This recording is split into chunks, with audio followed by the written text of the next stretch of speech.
Hello and welcome to another Smaulgld live stream tonight is October 4th. It is Thursday, 2018.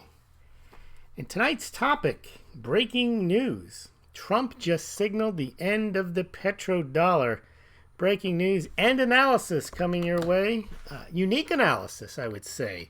Something that really in this community only I have been pointing out. And got confirmation on the potential end of the petrodollar, but it doesn't mean what you think it might mean, given that you might have listened to about 1,000 commentators been yakking at you for years about end of the petrodollar, end of dollar hegemony. Well, we're going to discuss that. Tonight I was going to talk about, and I am going to talk about, the Perth Mint stunning silver sales in September. So good show for you lined up tonight. Let's take a look at what happened in gold and silver. Pretty much a flat day, more for gold and silver. Gold opened up around 1196, went up to about 1205, and right now it's about 1198. So not much movement there. Silver had a rougher day, opened around 1451, 1452. Went all the way up to 1474 and is down to about 1456. The markets were hit relatively hard today, down about 200 points with the Dow Jones Industrial Average. NASDAQ down even more, about, not in point numbers, but almost down 2%. And S&P down about 1%. But the dollar index up to 95.77. In other news, you had the Kavanaugh, I don't know if you want to call it a debacle, continuing. FBI came out with their report today saying pretty much no one's seen it. Well, 100 senators might have seen it, but there's nothing in there, according to the Republican senators, that changes the view that there was any corroboration of the witnesses to Christine Ballsy Ford's allegation or the other two women that came forward. All right, let's move on now, and let's cover this breaking news on the end of the petrodollar. And I'm going to give you the background of the petrodollar. Then I'm going to give you what all these commentators have been saying since, I don't know, 2008, whatever, why the dollar's doomed because the end of the petrodollar, mathematical uncertainty, all the stuff you hear. Okay, so in 1971, well, let's start back in 1944. The countries of the world gathered in New Hampshire at Bretton Woods Hotel, and they hammered out a new agreement for a new world order financial system. And they had agreed that the dollar would be what the countries would focus on in conducting international trade. It would be the reserve currency. And there were a lot of things going back and forth, whether it would be gold, whether they would come up with this new currency. And they eventually settled on the dollar. People like Maynard Keynes didn't want gold to be a component of all this this new system, but the world was set on having gold, and so gold it was. But instead of having a classical gold standard where gold went back and forth amongst nations, they just pinned all of the value onto the dollar and said, if you are a central bank and you could accumulate dollars, you can drag them back to the U.S., to the U.S. Treasury, if you so desire, and the United States will fire back to you the equivalent amount in gold. So the dollar was considered as good as gold under the Bretton Woods Agreement. It was destined to fail from day one unless the United States remained an export giant and countries wouldn't accumulate dollars. But once countries started accumulating dollars, either through trade surpluses with the U.S. or because they're trading with each other, they may have accumulated trade surpluses with other countries, but they're trading in dollars, so now they've got a lot of dollars. So they can bring them to the U.S. and get their gold for it. And what started to happen in the 1960s, it became pretty apparent that the U.S. was really spending a lot of money on the guns and butter, the welfare warfare state. They were introduced in 1965, Lyndon Johnson's Great Society. You had the Cold War going on. You had the space race going on. You had the war in Vietnam. The United States was spending a fortune, and obviously they did not have the backing of that, and countries caught on to that, like Switzerland or France or Germany. They realized that they're better off having the gold. De Gaulle was very vocal about it. He called having the world reserve currency was an exorbitant privilege. So he would send over his gunboats to the U.S. And remember, they're not sending them over to fight the U.S. They're sending them over to pick up the gold. And what happened in the late 60s, it became pretty obvious to the U.S. Treasury was this can't go on. People keep coming. They keep asking for their gold. We're going to run out of gold. This is not what we signed up for, or maybe we did sign up for it, but it's not tenable anymore. So in August of 1971, Richard Nixon went on television, interrupted, I think it was Gunsmoke or Bonanza, one of the two, same type of show that was around in the early 70s. And he said, from now on, I'm suspending the convertibility of the dollar into gold for you central banks. And then he told the Americans, don't worry about it. This means the dollar is still the dollar. It's just only if you're like buying imported goods, you're traveling abroad. Otherwise, you don't have an issue. And the real issue is for the foreign countries who are expecting to be able to turn their dollars in and get gold. Well, they were basically told to turn around and go home because you're not getting any gold. And about 4 or 5 months later, at one of the G7 or 8, whatever they had at the time, Secretary Treasury Connolly met with his contemporaries, and he basically told them the same thing. Yeah, it's our currency and it's your problem, so guess what? No gold. Now, it wasn't as simple as that. What Nixon tried to tell the American people was that the dollar is the dollar, not because it's backed by gold, but because it's the dollar and it's backed by the United States, and it's the most powerful country in the world with the largest economy. Yeah, he tried to pull that off, but the world didn't believe it, and we had inflation because the dollar was essentially devalued. Okay, devalued. Now, the issue that the United States had in the early 70s, especially after, from 1971 on, after Nixon pulled out of the Bretton Woods Agreement, unilaterally ripped it up and said, sorry, you can't get your gold, was how is the United States going to retain that world reserve currency?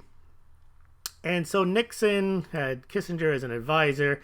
They quickly cobbled together the idea that how do we create demand for the dollar?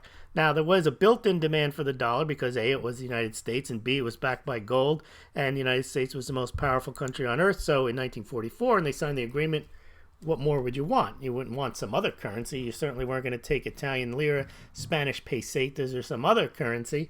So you figured you'd go with the dollar.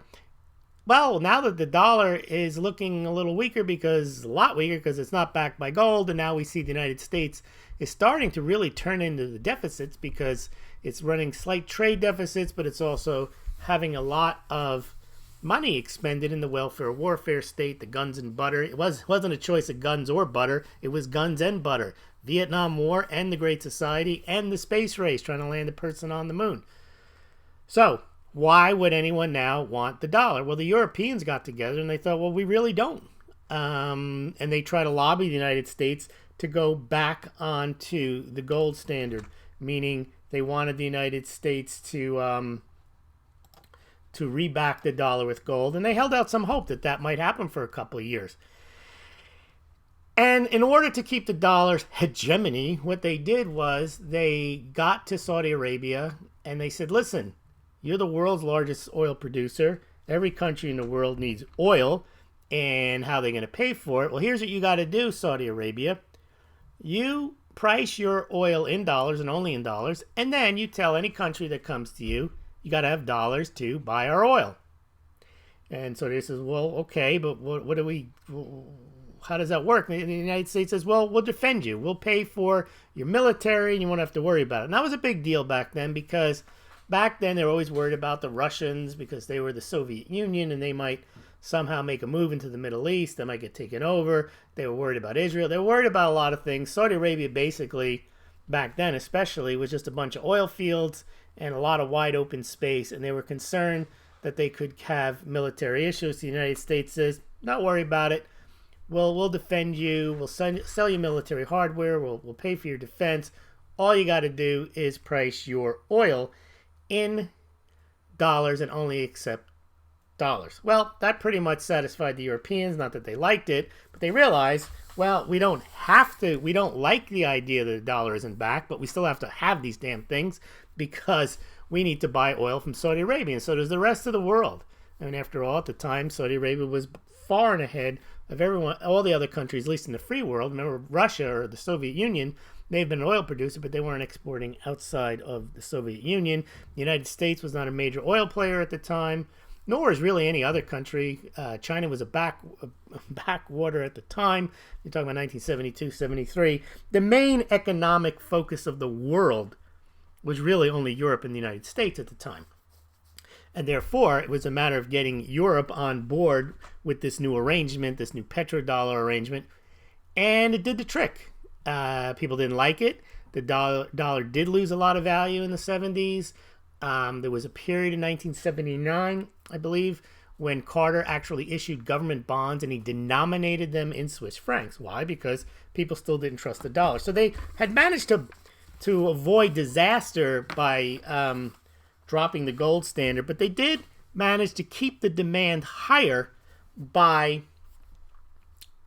having Saudi Arabia enter and other Gulf states enter into these petrodollar agreements where the United States would defend them and they would price and only accept dollars. So that created an ongoing demand for dollars that otherwise probably would have broken up. The Europeans probably would have started saying, you know what, let's trade. There was no euro back then. Let's trade in Deutschmarks, Italian lira, Spanish pesetas, English pounds, Dutch guilder, whatever it was. That's how they thought that might happen. Well, by 1981, 1982, you can't say that the petrodollars were a big success other than they staved off disaster, because the United States went through a horrific period in the late 70s and all through the 70s of really bad stagflation, inflation, declining productivity, and that's when gold and silver soared. That's your period of time in 1979, 1980, when gold and silver did really well. 1979, 1980s, when silver went to $50, gold went to $800 from $35 an ounce. Silver went from like $1 or $2 to $50. So clearly it was an anti-inflationary play, the gold and the silver. But the United States still managed to hold on to the world's reserve currency. Then by the early 80s, what happened was, starting back in the late 70s, Jimmy Carter had appointed a gentleman named Paul Volcker to the Federal Reserve chair position, and he told Carter, what I'm going to do is just ratchet up interest rates till we break the back of inflation. He kept taking them up, and that hurt Carter even more because raising interest rates, long-term may be a good idea, but short-term it hurt the economy even more. Reagan won essentially in 1980 because the economy was horrible. Carter was stuck in a Iran hostage crisis, so Reagan comes riding in. He still, for his first 2 years, had a very horrible economy. They call it Reaganomics. And Volcker stayed the course. He kept the interest rates high. So the dollar was in a lot of trouble from ever since 1971 all the way through 1982, when they when they got rid of the gold standard, refused to honor the Bretton Woods Agreement. What happened in 1981-82, they started thinking, we're never going to get out of this. This is a real problem. We've had 10 years. The United States is in trouble. You had the Kinks with the song, Catch Me Now I'm Falling. The United States had seen better days, another Kinks song that came out later. But in any event, they didn't know what to do, and they weren't quite sure, so they started poking around and thinking, well, maybe we need to go back to the gold standard. So Reagan commissioned a thing called the Gold Commission. And that had Lou Lehrman, New York businessman, also ran for governor in 1982, and Ron Paul. And they put together a proposal to go back on the gold standard, explaining all the reasons why it may be a great thing. But the economy all of a sudden started turning around in 1982, and all of a sudden looked like things broke, inflation broke. Then they started to be able to lower the interest rates. By 1984, when Reagan was running for re-election, it was morning in America. Interest rates were going down. They were now in single digits, upper single digits, mid-single digits. People were able to buy homes again, and you had an economic boom throughout the 80s. Well, ever since then, the idea still was there that you needed dollars to buy oil. That never went away, but the dollar then became more attractive because there were no other currencies that were widely used or widely held that were backed by gold at all. The only one that I know of was the Swiss franc, and that was it. So the dollar started to develop a demand on its own. countries began to start holding dollar reserves, not just to buy oil, but because if they were going to have reserves or excess reserves, you're better off holding them in dollars than you would be in any of the other individual European currencies. You might want German Deutschmarks, but for the most part, French francs, Italian lira, Dutch guilder, Belgian francs, they just weren't what people, Europeans were holding. So through the 90s and the 2000s, the dollar became a asset on the basis, not just because you needed it for the purchase of oil, but also because the countries trusted the U.S. monetary policy. The United States had decent years through the 80s and the 90s, even in the 2000s. They may have been accumulating debt, but so was everybody else. And monetary policy was deemed to be, by the rest of the world, pretty stable. And so the dollar became trusted again, and countries started accumulating it. And as a result of those accumulations as reserves, that just became, not by any mandate or all, that was the main currency. The euro, which wasn't really launched until the 90s, really wasn't really launched into the European Union. The euro wasn't launched into early 2000s. So the dollar clearly was the currency to have. Okay. Then in 2008, you had the financial crisis. And this was the first challenge to the dollar because it got people thinking, what's going on, when all of a sudden the United States said, well, the way we get out of this financial crisis is we do $1 trillion stimulus, and the Federal Reserve takes interest rates down, and the Federal Reserve starts buying back U.S. bonds, starts buying back mortgage-backed securities to the tune of $1 trillion, $2 trillion, $3 trillion, $4 trillion over the course of 3 QEs.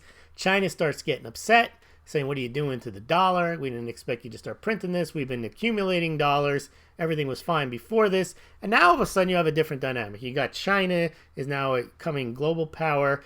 You've got 30 years now of countries accumulating dollars. And now they're starting to think, well, what's going on here? The United States is going to unilaterally just start printing money. This is what broke the Bretton Woods agreements, was the United States decided it was going to do guns and butter in the late 60s. And that got the world nervous, so they started coming in and asking for their gold under the Bretton Woods Agreement. Well, by 2008, 2009, a lot of countries got really nervous. So what the hell is the United States doing? And that's when you started all this end of the petrodollar stuff. You kept hearing all about end of the petrodollar, end of the petrodollar. It hasn't stopped since, but the thing is, between 2008 and 2018, the world has changed once again, and I think a lot of commentators, like a broken record, they just keep repeating the same thing, end of the petrodollar, and when the dollar dies, and all this dollar collapse story, and the world's going to end. Well, the world has changed a lot since 2008. Here's what happened. Yes, the Fed did, from 2008 to 2013, an unprecedented amount of printing of money or dollars or whatever you want to call it, and it looked like the dollar index did go down during these periods, but every time the dollar went down like maybe 10% or so on the dollar index, that's when they'd stop QE. The dollar index would go back up, and then they start the next one, and then they keep going and going and going, and when the dollar index fell again, they'd stop, and the dollar index would go back up, and then they start QE again. So they learned how to manage the dollar even though they were printing money. But the main trick that they pulled off, when they finished QE, they convinced the rest of the countries that they got to do it too.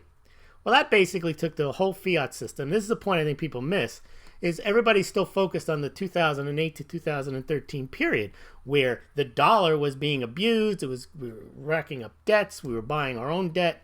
But they fail to realize is that since 2013, the Federal Reserve has been the most, if you can believe it, the most prudent central bank really on the planet, meaning that it has stopped QE, has actually tried to reduce its balance sheet and raise rates, whereas the Bank of England, the ECB, Bank of Japan, People's Bank of China have all been going on massive debt binges. They're monetizing not just debt, but corporate debt. European Union's QE is now larger than the United States. Japan's been doing it. They announced a new QE a second the U.S. stopped theirs. So the whole fiat system is now even more over leveraged than it was in 2008. And it's the United States, while it's still racking up debt, its central bank is actually on a tight monetary policy. Meanwhile, China, since 2008, has issued, I think, 70 to 80% of the world's global debt. So China has become a massive debt monster. This all means that the dollar is not as in bad shape relative to all the other fiat currencies. So what does that mean? Well, first of all, the idea that countries want the dollar because they have to buy oil from Saudi Arabia is outdated. The amount of oil, the amount of global transactions that occur that involve oil, I think it's 8, 10, 12%. So clearly, when countries have massive dollar reserves, it's not there just so they can buy oil. The second point is that Saudi Arabia is no longer the dominant oil producer in the world. So you don't need that many dollars to buy oil from Saudi Arabia because Saudi Arabia is not as big anymore as it once was. Countries hold dollars for other reasons because they hold dollars, and all other countries hold dollars. And a lot of other emerging market countries, actually no one's forced them to do this, emerging market countries did not decide to dollar denominate their debt in Venezuela, in Turkey, in China, because they wanted to buy oil with it, is because they knew that was the best way to get certainty in their debt instruments that they were going to issue. So countries began to, and have for many years, decades, use the dollar, irrespective of any need to buy oil from Saudi Arabia. But then another thing happened. If you did need dollars just to buy oil, well, the United States has now surpassed Saudi Arabia as an oil producer. So the idea that countries, all these countries, are holding on to dollars solely because of the 1973, 1974 petrodollar arrangements, and they're going to dump the dollar because Saudi Arabia is going to take other currencies, that wouldn't have that much of a big deal because countries are also going to need to hold dollars to buy oil from the United States. So my point is that the Saudi Arabia is not that important to the quote petrodollar. In fact, I'm saying the petrodollar itself is not that important. The reason that countries hold dollars, maybe in 1974, 75, 76, was because of the new petrodollar agreements, because they needed the dollar to buy oil from Saudi Arabia. That's not why countries hold it anymore. If they did need to hold dollars to buy oil, they need to hold dollars to buy oil from the United States because the United States is now the world's largest oil producer and will soon surpass Saudi Arabia as an oil exporter. All right, so what's the breaking news? Now, with that backdrop, you can tell that in my mind, and I've been saying this for 4 or 5 years, that the petrodollar arrangements were important. They're no longer important. And if Saudi Arabia would decide to trade some other way, it wouldn't be a big deal, but they're not. Saudi Arabia still requires dollars for payment. And guess what? So does the United States for its oil. So actually, the petrodollar are even stronger today than they were 5 years ago because now countries, to the extent that they need to hold dollars to buy oil from Saudi Arabia, they also need to hold dollars to buy oil from the United States. But what's the big news today, and what am I talking about here? Okay. Today, or tonight, listen to what Donald Trump had to say about Saudi Arabia. Now remember, the backdrop of the reason for the idea of the petrodollar is that the United States pays for Saudi Arabia's defense, and in return, Saudi Arabia prices its oil in dollars and only accepts dollars. Here's what Donald Trump had to say tonight. Many countries. We defend countries that are very rich. They don't pay us. Or they pay us a small percentage. I mean, look, we get along great with these countries. But take Saudi Arabia. Would you say they have some money? So we defend them. And they pay a small percentage. I said, excuse me, King Solomon, he's my friend. Do you mind paying for the military? Do you mind? Pay. They're paying for 30%. I said, do you mind paying? But nobody has asked me. I said, but I'm asking you, King. He's great. He said, but are you serious? I said, no, I'm totally serious. Trust me. And they'll do it. He said, nobody's ever asked him. Okay, now think what he just said there. If the idea is that the United States is so worried about the petrodollar that they're willing to pay for the defense of Saudi Arabia as long as Saudi Arabia prices its oil in dollars and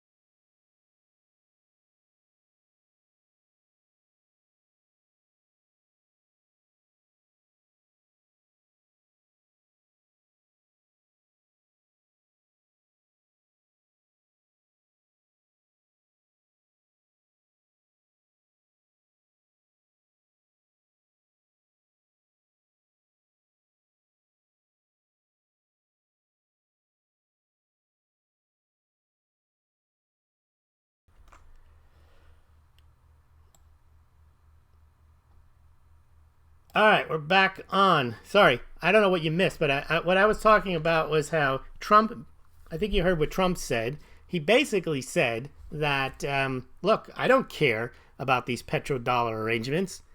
The idea of the petrodollar arrangements was that the United States would pay for Saudi Arabia's military, would pay for their defense as long as Saudi Arabia continued to price its oil in dollars and would accept only dollars in payment. And tonight he said, I want to get paid. Now, that and the thing about Donald Trump is it's not that he's unaware of this. It doesn't matter anymore whether Saudi Arabia accepts dollars for payment. He doesn't seem to be that concerned about it. Countries hold dollars for other reasons today, and if they do hold dollars to buy oil, doesn't mean that Saudi Arabia is not going to accept dollars anymore. They're currently accepting them right now, and they're also countries are going to need to hold on to dollars to pay for oil purchased from the United States.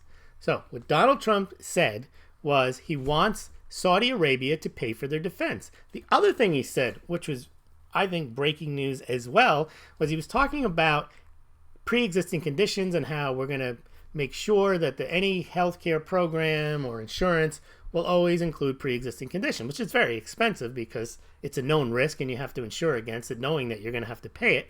And he said, we'll just get the money from China.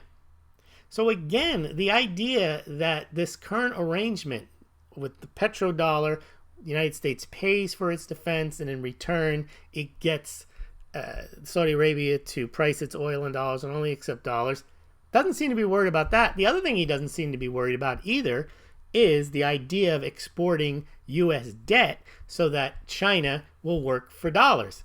He's basically said that China has worked for dollars. He's viewing the dollars as valuable and saying they're into us for $500 billion a year.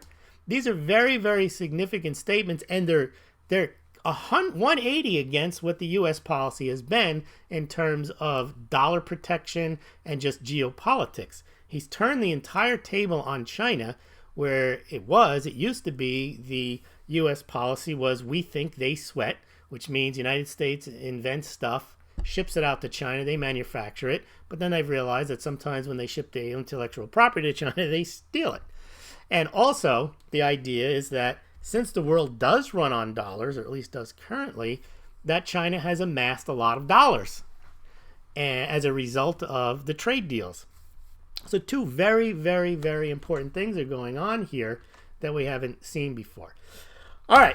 Now, sorry, I did promise we talk about our Perth Mint sales, which were very, very, very, very stunning this past September. So let's take a look at some of the charts here. This is a big deal. So the first thing I'm going to show you are the September sales of American Silver Eagles. I hope they don't cut me out again. But let's see.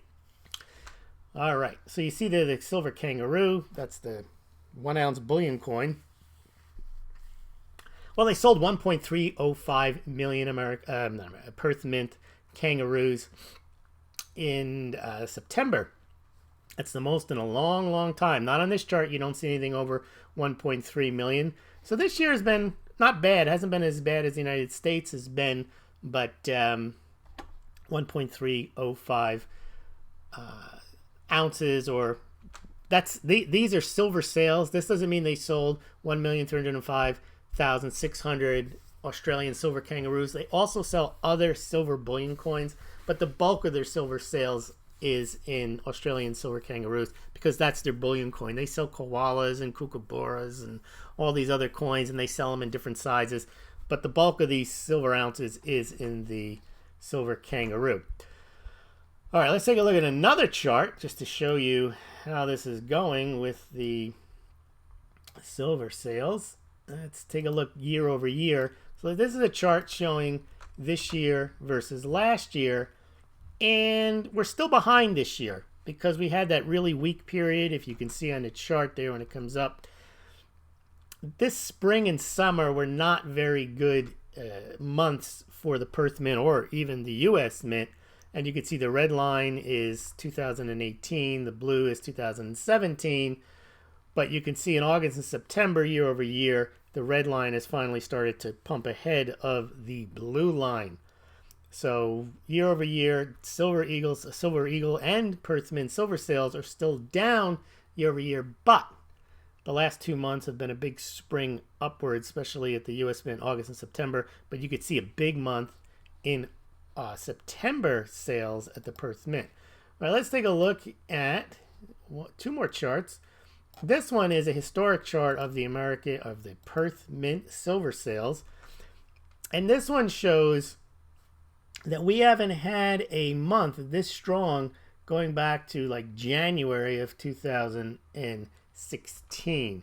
You could see, you got to go all the way to January, but the big number there is the 3.6 million. That's September 2015.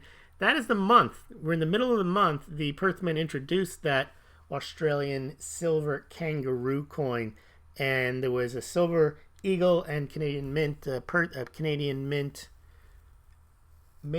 silver maple leaf shortage, and they met the demand because they actually make the planchets at the Perth Mint, so they were able just to stamp that new design on there and ship them out to meet demand. But you can see pre-kangaroo and post-kangaroo, even with the recent weakness sales, generally the sales since the kangaroo have revitalized or turbocharged the Perth Mint silver sales, because you can see after they introduced the 3.6 million in September, the silver kangaroo, Australian kangaroo, they had about 7 or 8 months of over 1 million in sales, and since then they continue. But that 1305 is a very big jump in September for the Perth Mint. And the final chart I want to show you is the American Silver Eagle versus the Perth Mint. And generally, the U.S. Mint outsells the Perth Mint. But this summer, when you get to the chart there, this summer, actually for the first time in February, the Perth Mint, if you go to February, in the middle of the chart there, you can see the blue is the Perth Mint, the red is the U.S. Mint. For the first time, the Perth Mint started to outsell, not so much because the Perth Mint was selling massive amounts, but because the U.S. Mint was selling so few Silver Eagles that they started to outsell the American Silver Eagle. So in February, you can see it. The blue line is ahead of the red line. In March, the Perth Mint outsold the U.S. Mint, and in May, and that's been it. Now, the U.S. Silver Eagle sales picked up, as you can see, in August, and of course in September. So even though the Perth Mint had a big September, the U.S. Mint had a bigger September. All right, that about does it for tonight, but we'll take your comments. I go back and check them out. Now, let's see what we got. Steve Lindbergh, baby. I love the Lindbergh, baby. That was Charles A. Lindbergh. He flew across the Atlantic in 1927 on Lucky Lindy, but then later on his child got kidnapped, and sadly he died when they asked for the ransom. Crypto Shrugged author. Well, that's a new name for you there. Good evening. Yes, we're going to have him on and talk about his books. You know, there's a new... With cryptocurrencies, or any movement or whatever, there's eventually, you get literature on, you get movies on it. We haven't really started to see that yet, but Crypto Shrugged author has a new book out on cryptocurrencies in a novel form. So we're going to talk about that book. I'm halfway through that. Now, Villainous Karolevicius, evening, good evening, he says. And Carl Joseph DeMarco is here, as is Tom Manley. Mate is here, Home City Coin. Oh, right. He's from Australia, hey? All right. Carl Joseph DeMarco. This product is not a safe alternative to cigarettes. Doug Bailey from Kalamazoo, Michigan. All right. Love me some corn porn. Yeah, you got those pictures up there of the kangaroo. I was nice to you. I didn't show you the flip side of that coin. It's actually the front of the coin, which is the Queen of England. Cigarettes here, $50 a pack. Whiskey is cheaper. Carl Joseph DeMarco, didn't the accumulation of dollars in other countries have to happen since it was the world reserve currency? It had to be inevitable. Yes, and therefore, at some point, they accumulate so many of them, and over time, they have so many of them that it becomes everyone has them, so everybody has them, and therefore, because everybody has them, everybody has to have them, and then the whole idea of having them just to buy oil goes away. That's my point. That petrodollar thing is not that important anymore, in my opinion. Farmington, Michigan, says Dano. He's got $7 cigarettes. Smoking is a health hazard and a bonanza for government taxes. A sin tax, you're right. Got to pay for the results of science. Dogecoin to $1 in 2019. I've always loved Dogecoin just because of the mascot. I brought bread, bologna, and beer today. All right. How much are those groceries? High nowadays. All right. How does a currency issue bonds in another country's currencies? Can I do that? Issue bonds to default on? No. What you do is, so for example, it's pretty simple. It sounds like it's nefarious. I can accept payments in Australian dollars if I want. You can send me Australian dollars. I can denominate. You can send me SDR. You can send me the value of your donation to Smaulgld in SDRs. You can calculate what that amount is, and you'll send me that amount in Australian dollars, and then I would get it. So if I have a debt instrument and I say I'm going to pay you X amount of, I don't have to pay you in dollars. I can say I'm going to pay you in Australian dollars. It has nothing to do with the issuer. The issuer can pay however they want. They still have to come up with their home currency to make the payment in dollars. That's the problem you're seeing in emerging markets. They denominate their debt rate in dollars. The reason they do that is people don't want to take, let's say, the Turkish lira as payment. So it's up to Turkey to come up with the dollars if they issue a dollar-denominated bond. And that's good for the creditor because they know they're going to get paid their dollars. If they just said, look, we'll owe you 10,000 lira, and then 2 years from now, 10,000 lira are worth a tenth of the amount, they'll say, hey, here's your 10,000 lira. No, they don't want that. They want the dollar because they figure the dollar has the lesser chance of going down. What most people don't understand, you get such a heavy dose of anti-dollar talk, you don't realize how weak the other currencies are. Yeah, I get the idea that gold is stronger than the dollar, but for international transaction, dollars are what people use. They don't want the Russian ruble. They don't want Turkish lira, Iranian rial. They don't want Chinese yuan. No matter what anyone tells you, those are currencies that no one wants. The two most desired fiat currencies in the world are the euro and the dollar, by far. Then after that, you got Australian dollar, Canadian dollar, Japanese yen, British pound, and Swiss franc. And then maybe a few countries might want a little bit of Chinese yuan. All right. Let's see what else we got. You guys are talking about Bud Ice. Okay. Love that Aussie silver dollar. Shiny says, where's Barry? By the way, if you're interested in buying precious metals, I make this pitch every night. It's that Smaulgld does get a small commission if you do buy your precious metals through the Smaulgld links. You pay no more, no less than if you visited these links yourself directly. So you do help the site out. And you could check out and compare pricing and shipping on SD Bullion, Money Metals Exchange, and Golden Eagle coins. And it's not investment advice to buy gold or silver, but if you're going to buy gold or silver, you made your decision, you spoke to your investment advisor, whatever you got to do, please consider shopping at those links. All right, Copenhagen 6. What's that all about? Let's see. Too bad them possum hunters. You guys are talking about chaw here. Mint skull. I had an office mate who used to chew and spit in a cup all day. I have no ounce silver coins, 1 ounce coin US dollars. All right, let's see what else we got. I dosed with DeMarco. Guys are talking grocery. I'm going to pass all that.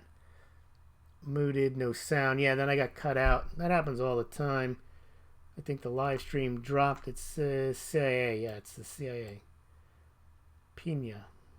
Boomer Tech, Mossad, all right, collard greens. Mate, Mexico pays for wall, China pays for healthcare. Can I get my neighbor to pay for my food? Sounds like socialism. So yeah, I guess it's global socialism, says Mate. He says Mexico pays for the wall. He's imitating Trump. China pays for healthcare. Can I get my neighbor to pay for my food? Sounds like socialism to me. And I said, yeah, global socialism. Who's they? I'm out, guys. Thanks for the half hour. Catch the chat questions tomorrow. And thank you, Lewis. Thank you, Carl Joseph DeMarco. All right, Vilius Karlovicius. Let's see. It looks like people are giving up on silver. In 2015, dip sales were way better and more consistent. Well, you know why that probably is because we had seen the high in 2011. I think people were shocked. I kind of was. That the price went down And it went down for like 2, 3, 4 years. I remember people saying, 30 is the bottom, 25 is the bottom. And it just kept going down. And so finally by 2015, I think when the prices were down at, they got down to like 13 something dollars, I think people thought, wow, you got to buy now. Now, they did, and the price went all the way back up to 18, 19, $20. Now the price has fallen again. It's almost like, maybe silver's not going back to $50. I kind of thought in 2016, all right, we've had a long enough bear market. It's going back up, but it didn't. It does seem like a steal. Too bad they ask high price premiums on coins could be a temporary bounce for lower prices.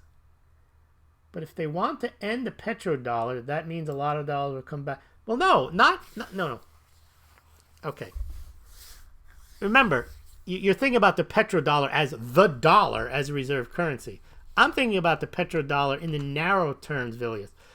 In that, if the only reason countries held dollars to buy oil from Saudi Arabia, that's such a small amount or percentage of their dollar reserves.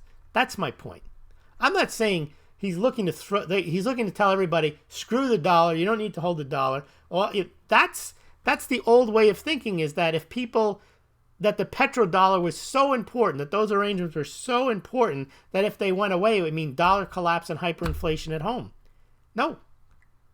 That's not why all those dollars are out there. Turkey doesn't issue dollar-denominated bonds because it wants to buy oil from Saudi Arabia. It's too narrow of a view that people have of the petrodollar. China doesn't issue dollar-denominated debt from state-owned enterprises because it wants to buy oil from the United States. Russia doesn't even hold $14 billion worth of treasuries because it wants to buy oil from Saudi Arabia. It produces its own oil. 6 months ago, it had $100 billion in treasuries. The reason countries hold dollars and treasuries is not to buy oil from Saudi Arabia. That's not the primary reason. That was the primary reason when the petrodollars were first introduced. It was a stopgap measure to create artificial demand for the dollar. The dollar already has demand now. It's not based on whether Saudi Arabia takes dollars or not. All right, let's see. You guys are talking about premiums. Did Russia buy gold when they sold the U.S. bond? No. So that's what a lot of people think, that they sold their dollars and bought gold. No. Their entire reserve position barely changed at all. And the amount of gold that they added barely changed. In fact, over the last 3 months, Russia has added like 40, 50 tons of gold, but the value of their gold reserves has gone down. Why? When you add 40 or 50 tons to 2,000 tons, it doesn't really change much as a percentage, and the price of gold has gone down 5, 6, 7%. They've actually gone down. Now, what they've done is they sell their dollars. They don't then take the dollars and buy gold with them. They've been buying the same amount of gold for the last 4 or 5 years, every month or every year. They convert them into other currencies, or, as I suspect from looking at their reserve position, they put them not into treasuries, but they may hold just dollars as a whole, but they're not holding the treasury bills. So Russia did not sell $70 billion worth of treasuries over the last 6 months and buy gold with it. Why do I know that? Well, first of all, the overall gold position of Russia is only worth $75 billion. And they didn't accumulate that in the last 4 months. So they did not sell their dollars and buy gold. All right. Yeah, thanks, Vili. I think, you know what the problem is, Vilius, thank you for the explanation, sums up things clear you said before more clearly, is people have been hearing about this petrodollar thing.